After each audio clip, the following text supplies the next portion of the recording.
Welcome to McPlum, simple solutions served daily. You start by making sure your accounts and devices are aligned. Sign into the same PSN email on your iPhone and Ps4 and add a valid card into Apple Wallet. This enables Apple Pay. Once done, enable Face ID or Touch ID so authentication is instant. Next, open the PlayStation app or the PlayStation Store in Safari on your iPhone. That lets you choose Apple Pay when you buy. Do these prerequisite steps first to avoid interruptions during purchase. Now make the payment from your Apple device. Pick a game, DLC, or wallet top-up in the PlayStation app or Safari store. At checkout, select Apple Pay as the payment method, confirm your billing details, and the region matches your PSN account. Then authenticate using Face ID, Touch ID, or your Apple Watch.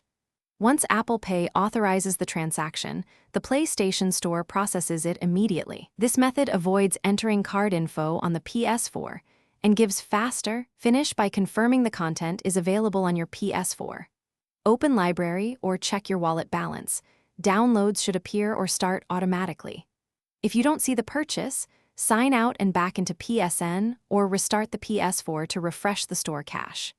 If the payment declined, make sure the card in Apple Wallet is valid, the billing region matches your PSN account, and you have sufficient funds. This one tip, check region and billing, fixes most authorization problems quickly. Thanks for watching. Stay juicy and subscribe.